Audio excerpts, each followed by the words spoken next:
Hi, today I would like to share with you some good news. As of last week, the world might be finally closing the curtains on HIV.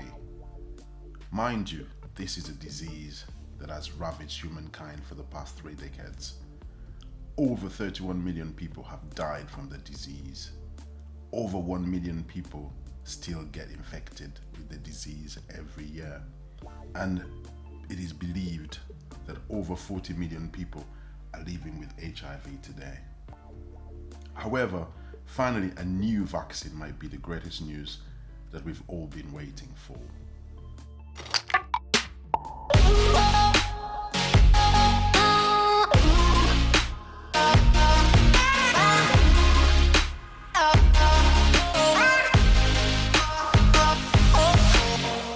What is HIV?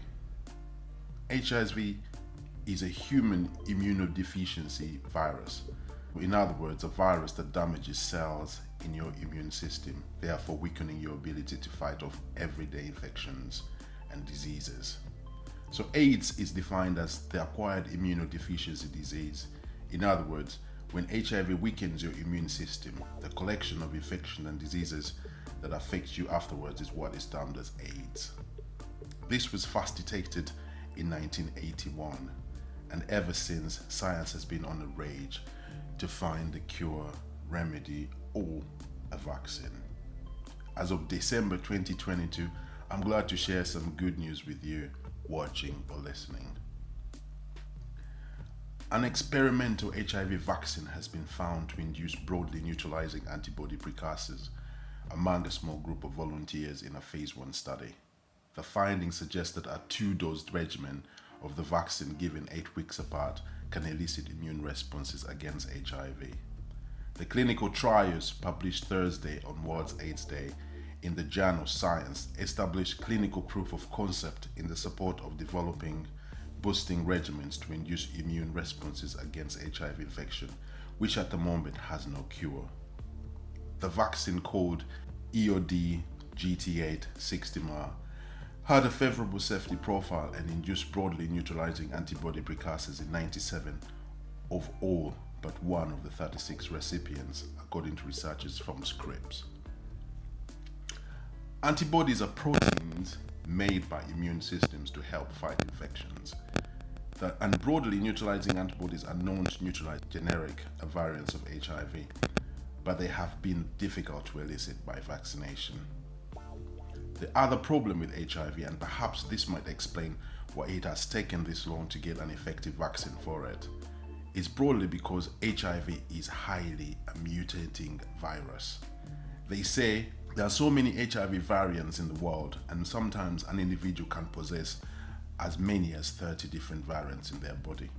Now imagine, from our recent knowledge of COVID variants, that each super variant that came up, a new vaccine had to be quickly produced in order to counter the virus. That would seem very impossible to employ against the HIV virus. So a new approach had to be effected.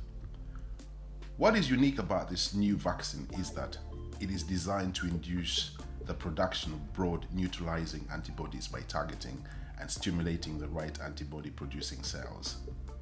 The hope is that if you can induce this kind of immunity in people, you can protect them from some of these viruses that we've had a very hard time designing vaccines that are effective.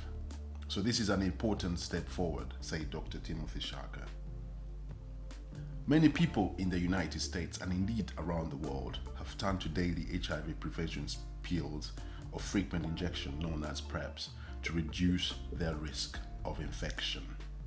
So having an HIV vaccine available would make protection against the virus more prevalent and accessible. If you can give a vaccine, you're going to reach more people. If you have an effective vaccine, more and better coverage to reduce the probability of transmission to those exposed. So from all this, we can see that finally the curtains on HIV epidemic might be finally closing. However, a word of caution. Like many vaccines, this might take a while to come to the market for public consumption. So please take care out there. Continue to protect yourselves from this deadly disease. Thank you for watching and listening to this.